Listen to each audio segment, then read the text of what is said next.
Hello everyone, welcome back to GDC tutor. So friends, आज से हम एक नया वीडियो सीरीज स्टार्ट करने वाले हैं। हम लोग बी फार्म फोर्थ सेमेस्टर का जो फार्माकोलॉजी है उसको स्टार्ट करने वाले हैं। हम लोग बहुत छोटा छोटा टॉपिक लेके इसको कवर करेंगे जो कि आपके सेमेस्टर एग्जाम्स के लिए काफ़ी एप्लीकेबल होगा। आप इसका एक शॉर्ट नोट्स बना सकते हैं जो कि आपके सेमेस्टर एग्जाम्स के लिए इनफ होगा।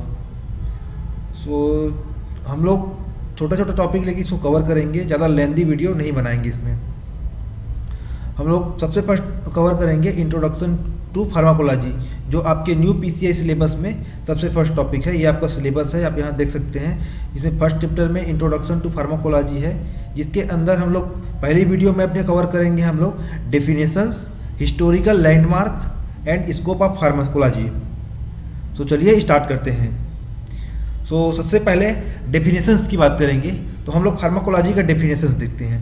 सो फार्माकोलॉजी जो होता है वो ग्रीक के दो वर्ड से मिलके बना है। फर्स्ट वर्ड है तो है फार्माकोन और दूसरा वर्ड है लोगोस। अगर हम लोग फार्माकोन की बात करें तो फार्माकोन का मतलब होता है ड्रग और लोगोस का मतलब होता है स्टडी करना। तो इसको ब्रॉड सेंस में हम कर सकते हैं, pharmacology is the science that deal with the effect of drug on living system. आपको सिर्फ ये वर्ड याद रखना है फार्माकोलॉजी, इसको बीच से ब्रेक कर देना है। तो एक वर्ड का मतलब हो जाएगा फार्माकोन और सेकंड वर्ड का मतलब हो जाएगा लोगोस। अब यहाँ पे फार्माकोन का मतलब होता है ड्रग और लोगोस का मतलब होता है स्टडी करना। सो इसी को इसका डेफिनेशन के फॉर्म में लिखने में ऐसा लिख सकते हैं हम लोग, pharmacology is the science. Basically हम लोग साइंस पढ़ रहे हैं तो साइंस होगा ही। सो फार्माकोलॉजी इज द साइंस जो कि किस चीज़ को डील करता है, that deals with the effect of drug on living system. जितने भी लिविंग सिस्टम है उनमें ड्रग का इफेक्ट के साथ डील करता है। अब यहाँ पे एक नया वर्ड आ गया, ड्रग्स। सो एक्चुअली में ड्रग होता क्या है, अभी उसके बारे में देखते हैं। सो जो ड्रग है वो फ्रेंच वर्ड से आया है, फ्रेंच के ड्रोग्यू वर्ड से ड्रग आया है। सो ड्रोग्यू वर्ड का मतलब होता है फ्रेंच में अ ड्राई हर्ब।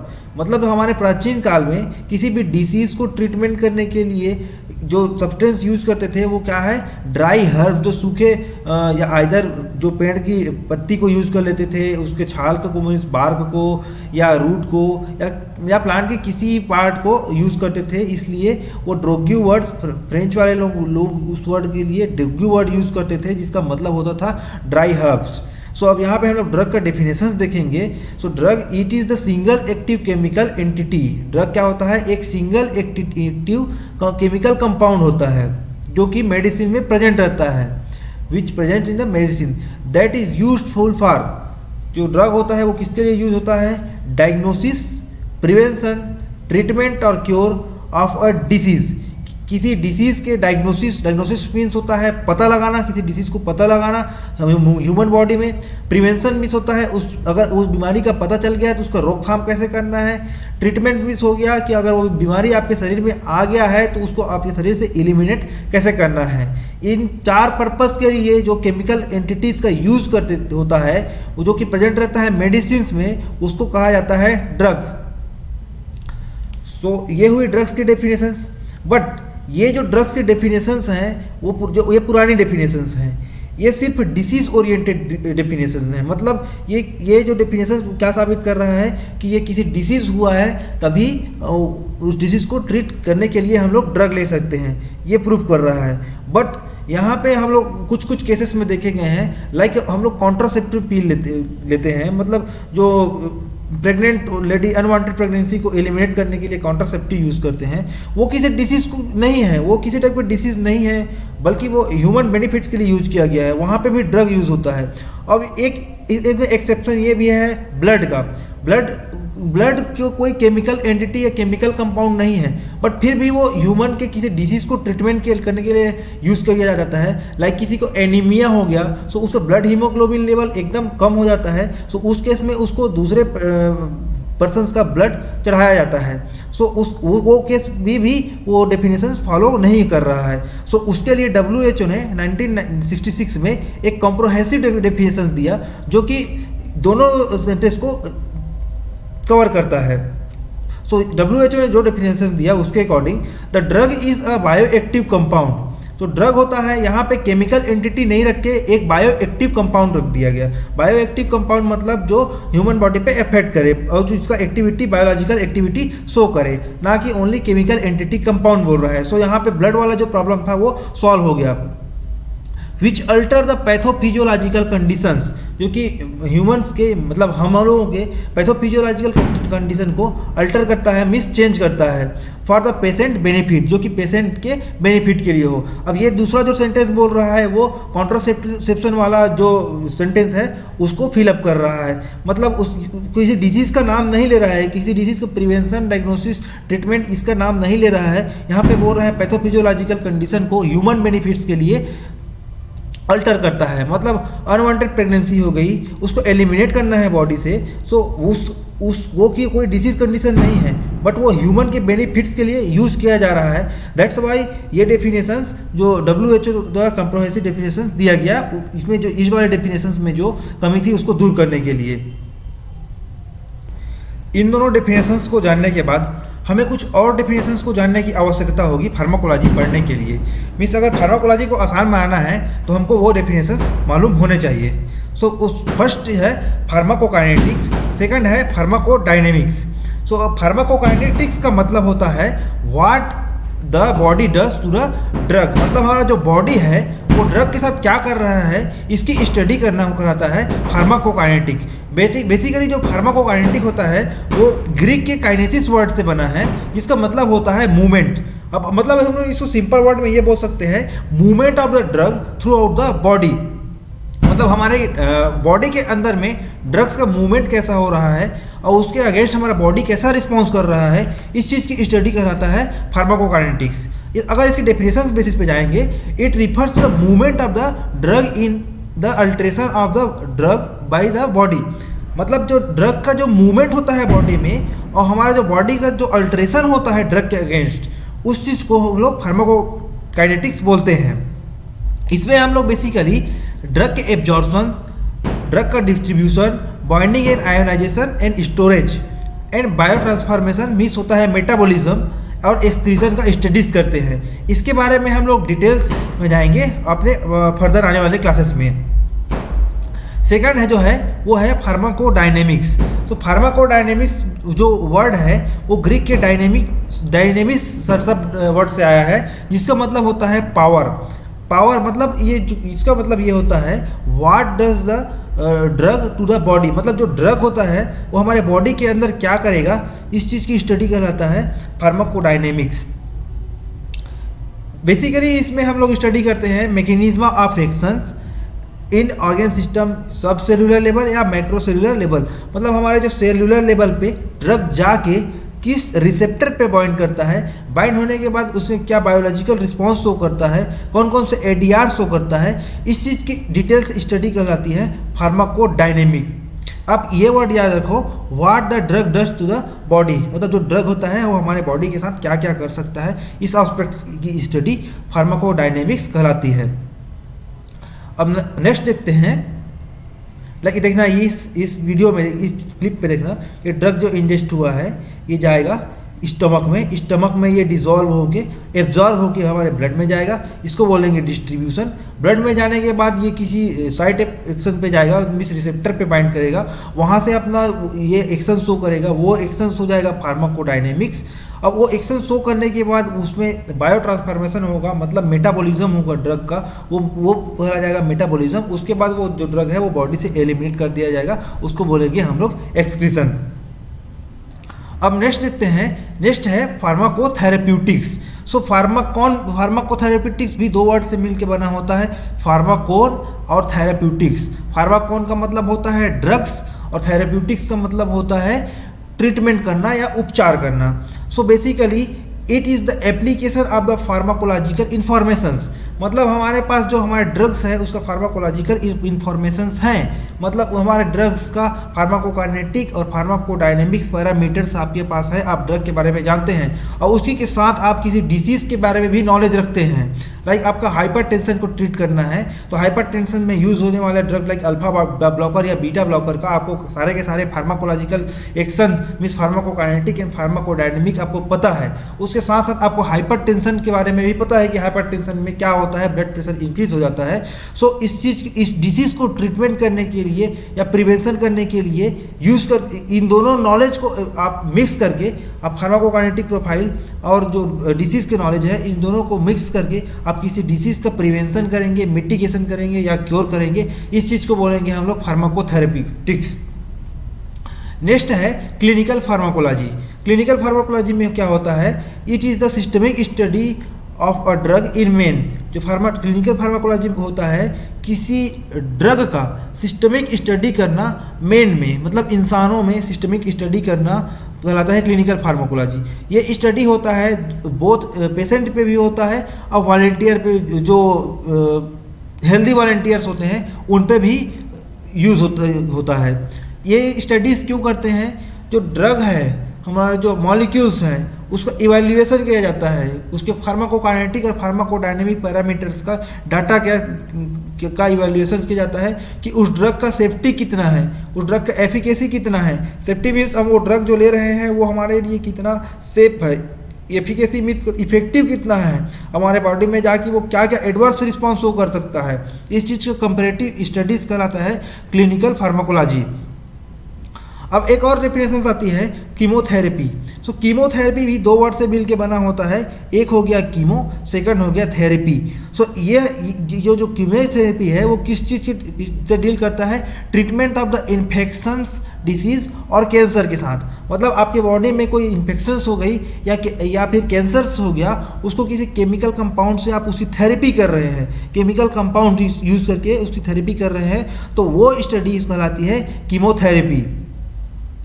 अब इसके साथ साथ आपको टॉक्सिकोलॉजी को भी जानना बहुत ज़रूरी है। सो टॉक्सिकोलॉजी क्या होता है, टॉक्सिक सब्सटेंस मतलब होता है poison. So study of the poison के बारे में स्टडीज़ करना, और उसके बाद पॉइजन के बारे में स्टडीज़ करने के बाद उसके एक्शंस हमारे बॉडी में आगे पॉइजन क्या क्या एक्शन शो कर रहा है उसको स्टडी करना। उसके बाद डिटेक्शन, जो पॉइजन्स हमारे बॉडी के अंदर है वो किस टाइप का पॉइजन्स हैं। अब आपको ये पता चल गया कि वो पॉइजन कौन सा टाइप का है, उसका एक्शंस क्या है। सो आपका फर्दर एक्शन क्या होगा कि उस पॉइजन के एक्शंस को रोकना। सो वो हो जाएगा प्रिवेंशन। अब उस पॉइजन को एक्शंस को हम लोग कैसे रोक सकते हैं, उस पॉइजन को एक्शन को रोकने के लिए ट्रीटमेंट के लिए हम लोग किसी एंटीडोट्स देंगे ताकि वो पॉइजन को न्यूट्रलाइज कर सके। सो ये है ट्रीटमेंट ऑफ पॉइजनिंग। सो ये सारी की सारी स्टडीज़ जो होती है वो टॉक्सिकोलॉजी कहलाती है। मतलब it is the study of the poison, their action, detection, prevention and the treatment of the poisoning, ये टॉक्सिकोलॉजी कहलाती है। ये सारे के सारे फार्माकोलॉजी के ब्रांचेस हैं, इसको आपको जानना बहुत ज़रूरी है। इसके बगैर आप फार्माकोलॉजी की स्टडी आपके लिए पॉसिबल नहीं है। अब हम लोग बात करेंगे हिस्टोरिकल लैंडमार्क्स की। सो हिस्टोरिकल लैंडमार्क्स का मतलब क्या होता है, इतिहास में हमारे जो फार्माकोलॉजी को लेके क्या क्या काम हुआ है, क्या क्या वर्क्स हुआ है, कौन कौन से ड्रग का इन्वेंशंस हुआ है, इसकी स्टडीज़ जो होती है वो हिस्टोरिकल लैंडमार्क्स के अंदर में आती है। सो सबसे फर्स्ट साइंटिस्ट आए ओस्टवाल्ड स्मिथबर्ग। इनको जो ये जो हैं ये फाउंडर हैं मॉडर्न फार्माकोलॉजी की। जो हमारे मॉडर्न फार्माकोलॉजी हम लोग पढ़ रहे हैं उसका ये फाउंडर हैं। इनको फादर ऑफ द फार्माकोलॉजी कहते हैं। इनको ये हैं ओस्टवाल्ड स्मिथबर्ग, इनको फादर ऑफ द फार्माकोलॉजी कहते हैं। इनका फार्माकोलॉजी में क्या क्या वर्क्स है, तो इन्होंने सबसे पहले फार्माकोलॉजी स्टडी की कि क्लोरोफार्म की, मतलब जो क्लोरोफार्म पहले एज एनेस्थेटिक्स यूज होता था, सबसे फर्स्ट एनेस्थेटिक जो यूज हुआ है क्लोरोफार्म का, उसके फार्माकोलॉजी का डिटेल स्टडीज़ किया। इसके साथ साथ इन्होंने क्लोराहाइड्रेट्स जो कि इंसोम्निया के ट्रीटमेंट के लिए, मतलब नींद कॉज करने वाली दवाई के रूप में इसको यूज़ किया, जो क्लोराहाइड्रेट्स है। और इसके बाद इन्होंने जो यूरेथेन है उसको हेप्नोटिक्स एज अ हेप्नोटिक्स, मतलब ये भी एक नींद क्रिएट करने, मतलब स्लीप क्रिएट करने वाली मेडिसिन है, उसमें एज अ हिप्नोटिक्स यूरेथेन को इन्होंने यूज़ किया। सेकंड, इन्हीं के जो स्टूडेंट थे सर जॉन जैकब अबेल, ये इन्हीं के स्टूडेंट थे ओस्टवाल्ड स्मिथबर्ग के। इन्होंने फार्माकोलॉजी पे क्या महत्वपूर्ण काम किया। इन्होंने इपेनेफ्रिन मतलब एड्रेनलिन को एड्रिनल ग्लैंड से एक्सट्रैक्ट किया ईयर 1897 एंड 1908 में। इसके बाद इन्होंने जो हिस्टामिन होता है उसको पिट्यूटरी के एक्सट्रैक्ट से आइसोलेट किया, जो पिट्यूटरी ग्लैंड होता है उसके एक्सट्रैक्ट से 1919 में आइसोलेट किया हिस्टामिन को। उसके बाद इन्होंने प्योर क्रिस्टलाइन इंसुलिन को का प्रिपरेशन किया 1926 में। इंसुलिन मतलब जो डायबिटीज़ के ट्रीटमेंट के लिए यूज़ होता है, या इंसुलिन एक हार्मोन है जो हमारे ब्लड में ग्लूकोज का लेवल को मेंटेन करके रखता है। सो इन्होंने 1926 में प्योर क्रिस्टलाइन फॉर्म इंसुलिन का प्रिपेयर किया।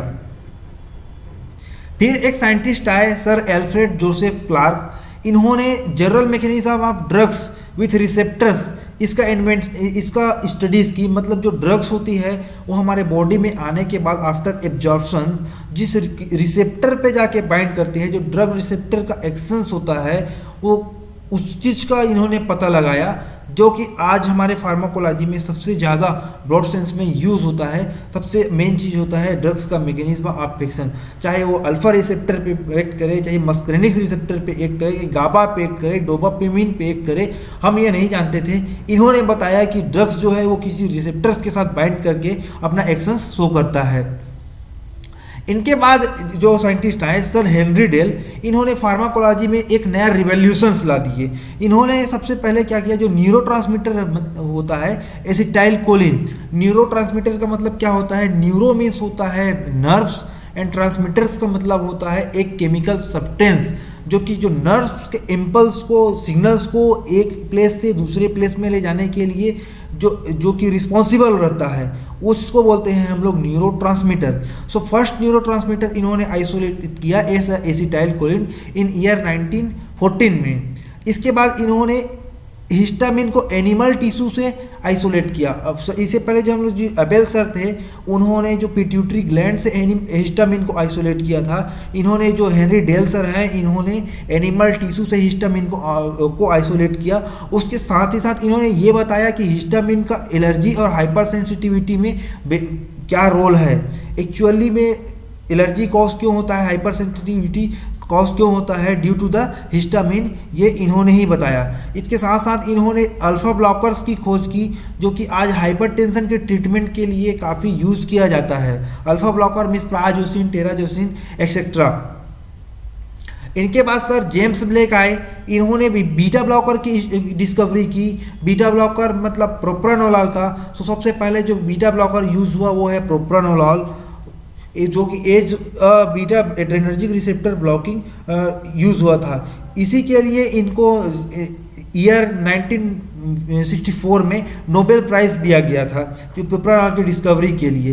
प्रोप्रानोलॉल की डिस्कवरी के साथ इन्होंने जो H2 ब्लॉकर्स है लाइक सिमेटिडिन है, उसको सबसे पहले इंट्रोड्यूस किया था पेप्टिक अल्सर में का ट्रीटमेंट करने के लिए। सो ये हैं जेम्स ब्लेक सर।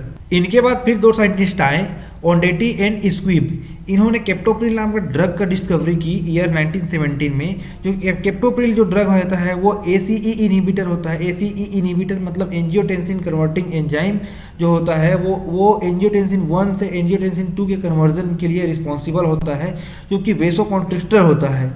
सो उसकी डिस्कवरी की, जो कि आज भी जिसका यूज़ ब्लड प्रेशर को कम करने में, हाइपरटेंशन के ट्रीटमेंट के लिए यूज़ होता है। अब इसके बाद हम लोग, ये तो बात हो गई अभी तक की फार्माकोलॉजी के में। अब हम लोग थोड़ा सा बात करेंगे कीमोथेरेपीज़ के बारे में। सो कीमोथेरेपीज़ भी पार्ट है फार्माकोलॉजी का, बट उसका सेक्शन थोड़ा सा डिफर हो जाता है। सो कीमोथेरेपी में सबसे फर्स्ट साइंटिस्ट आए पॉल इलरिच। इनको कीमोथेरेपी का फादर ऑफ कीमोथेरेपी बोला जाता है। इन्होंने सबसे पहले आर्सेनिकल्स कंपाउंड का यूज़ किया स्लीपिंग सिकनेस के लिए, और उसके बाद इन्होंने आर्सफेनामाइड और नॉर आर्सफेनामिन का यूज़ किया सिफिलिस के ट्रीटमेंट के लिए। इनके बाद लुई पोस्चर सर आए।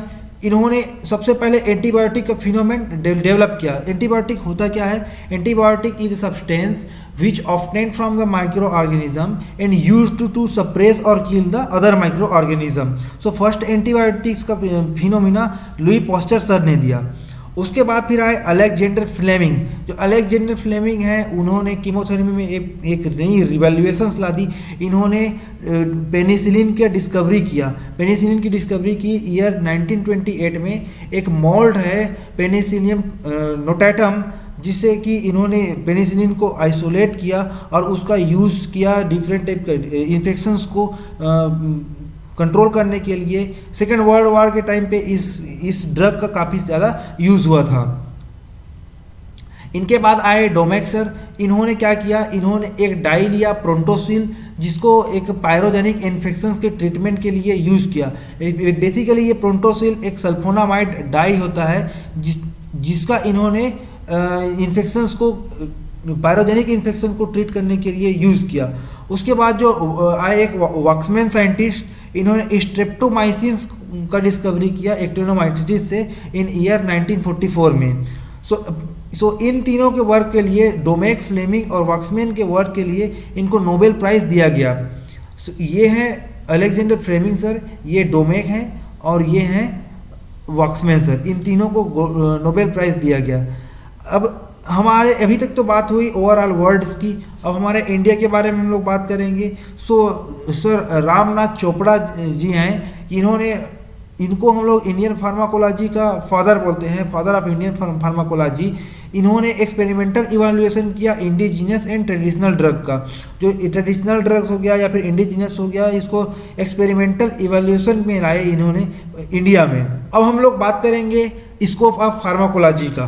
तो फार्माकोलॉजी का स्कोप कहाँ कहाँ हो सकता है, इसके बारे में हम लोग स्टडीज़ करेंगे, जो आपके सिलेबस का नेक्स्ट टॉपिक है। सो फर्स्ट है study of the disease and disorders. So disease और डिसऑर्डर में ज़्यादा फर्क नहीं है। अगर डिसीज़ की बात करेंगे तो जो बाहर का माइक्रो ऑर्गेनिज्म या फिर पैथोजन है, बाहर के अटैक की वजह से आपका बॉडी में अल्ट्रेशन होता है, आपके बॉडी में पैनिक कंडीशन कॉज होता है, उस चीज़ को बोलते हैं डिसीज़। और हम डिसऑर्डर्स की बात करेंगे तो हमारे बॉडी का जो होम्योस्टेसिस है वो डिस्टर्बेंस होता है। लाइक आपका जो इंसुलिन का जो सिक्रीशन है उसमें डिस्टर्बेंस हो गया तो आपको डायबिटीज़ मेलाइटिस हो जाएगा। आपका जो ब्लड प्रेशर है वो उसमें ऊपर नीचे होगा तो आपको हाइपरटेंशन हो जाएगा या हाइपोटेंशन हो जाएगा। सो इस चीज़ को हम लोग डिसऑर्डर्स बोलेंगे। वहीं आपको मलेरिया का इन्फेक्शन हो गया या कैंसर्स हो गया या फिर आपको किसी भी चीज़ की इन्फेक्शंस हो रही है, उस चीज़ को हम लोग डिसीज़ बोलेंगे। सो डिसीज़ और डिसऑर्डर्स की स्टडीज़ कहलाती है पैथोफिजियोलॉजी। पैथोफिजियोलॉजी भी ये फार्माकोलॉजी का एक ब्रांच है। सो हम लोग डिसीज़ और डिसऑर्डर के स्टडीज़ कर सकते हैं फार्माकोलॉजी के अंदर में। सेकंड जो है फार्माकोलॉजी का स्कोप है वो study of the pharmacokinetic profiles. जो ड्रग होती है उसका एब्जॉर्प्शन, डिस्ट्रीब्यूशन, मेटाबॉलिज्म और एलिमिनेशंस का स्टडी करना फार्माकोलॉजी का स्टेप्स में आ जाएंगे। थर्ड है study of the pharmacodynamic profile. अब अगर हम लोग फार्माकोकाइनेटिक प्रोफाइल की स्टडी कर रहे हैं ड्रग्स की, तो उतना ही जरूरी हो जाता है फार्माकोडायनेमिक प्रॉपर्टीज़ का स्टडी करना। सो ये भी फार्माकोलॉजी के स्कोप्स में आते हैं। इसमें हम लोग मेनली ड्रग का मैकेनिज्म ऑफ एक्शन, ड्रग्स का यूज़ और ड्रग्स का एडवर्स इफेक्ट के बारे में जानते हैं। अब नेक्स्ट है क्लिनिकल फार्माकोलॉजी। मैंने अभी आपको बताया क्लिनिकल फार्माकोलॉजी के डेफिनेशंस में और साथ ही साथ थेरेप्यूटिक्स के डेफिनेशन में बताया कि हम लोग क्या कर सकते हैं। जो थेरेप्यूटिक्स होता है उसमें जो फार्माकोलॉजिकल इन्फॉर्मेशन होता है और डिसीज़ के इन्फॉर्मेशन होता है, दोनों को कंबाइन करके किसी डिसीज़ के ट्रीटमेंट के लिए यूज़ किया करके डिसीज़ का ट्रीटमेंट करना थेरेप्यूटिक्स कहलाता है। वहीं क्लिनिकल फार्माकोलॉजी होता है उसमें किसी ड्रग्स का safety, efficacy, pharmacokinetic, pharmacodynamic profile का स्टडीज़ करना both healthy volunteer and patient पे, इस चीज़ की स्टडी कराना क्लिनिकल फार्माकोलॉजी कहलाता है। सो इसमें हम लोग बेसिकली ड्रग का यूज़, कॉन्ट्रा इंडिकेशंस मीन्स होता है किस कंडीशन में हम लोग उस ड्रग्स को नहीं दे सकते। कॉन्ट्रा इंडिकेशंस मतलब किसी डिसीज़ कंडीशन में भी हो गया, किसी और कि दूसरे ड्रग्स को ले रहे हैं उसके कंडीशन में, ड्रग इंटरेक्शन के कंडीशन में हो गया। अब पोसोलॉजी मीन्स होता है डोज कैलकुलेशंस, हम किस डोज पे उस ड्रग को एडमिनिस्टर कर सकते हैं, इस चीज़ को बोलते हैं पोसोलॉजी। बायोएबिलिटी के बारे में हम लोग डिटेल से बात करेंगे हमारे आने वाले लेक्चर्स में। सो इन सारे के सारे स्टडीज़ भी एक स्कोप हो सकता है फार्माकोलॉजी का। नेक्स्ट है टॉक्सिकोलॉजी मतलब study of the poisons and their actions और उनके एंटीडोट्स, उनका ट्रीटमेंट, इसका स्टडी कराना कहलाता है टॉक्सिकोलॉजी। अब नेक्स्ट वाला है फार्माकोविजिलेंस। फार्माकोविजिलेंस में हम लोग बेसिकली स्टडीज़ करते हैं, हमारे जो एडवर्स ड्रग रिएक्शंस हैं उस पर स्टडीज़ करते हैं। हम लोग उसमें डिफरेंट स्टडी करते हैं, जिसमें हम लोग ये पता लगाते हैं कि हम लोग कैसे ड्रग का एडवर्स ड्रग इफेक्ट को कम कर सकें, कैसे उसको और इफेक्टिव बनाया जा सके, इस चीज़ की स्टडी किया जाता है फार्माकोविजिलेंस में। नेक्स्ट है pre clinical and clinical trials. So pre clinical trial basically animal model पे होता है, इसका स्टडी हम लोग एनिमल पे ऊपर करते हैं, और जो क्लिनिकल ट्रायल्स होता है उसको हम लोग ह्यूमंस के ऊपर में करते हैं, और उसको दोनों के ऊपर में करते हैं, पेशेंट के ऊपर में भी और हेल्दी पर्सनस के में भी। अब नेक्स्ट आता है फार्माकोजिनोमिक्स। फार्माकोजिनोमिक्स मतलब फार्माको मीन्स हो गया ड्रग्स, और जिनोमिक्स मीन्स हो गया डीएनए सब्सटेंस। डीएनए सब्सटेंस मतलब जेनेटिक मटेरियल। तो जेनेटिक मटेरियल्स को ट्रीट करके हम लोग जो डिसीज़ है उसको ट्रीटमेंट कर रहे हैं, उसकी स्टडी को फार्माकोजिनोमिक्स कहलाता है। सो ये सारे के सारे स्कोप जो हैं वो फार्माकोलॉजी के स्कोप्स हैं। आई होप कि मैं आपको समझाने की कोशिश किया हूँ, आपको समझ में आया होगा। सो इस वीडियो में इतना ही। आप इस वीडियो का छोटा छोटा करके नोट्स बनाते जाइए, आपका फार्माकोलॉजी का बहुत बेहतरीन नोट्स तैयार हो जाएगा। और इस वीडियो को अपने फ्रेंड्स के साथ ज़्यादा से ज़्यादा शेयर करें ताकि ये उनके लिए भी एप्लीकेबल हो सके। Thank you so much.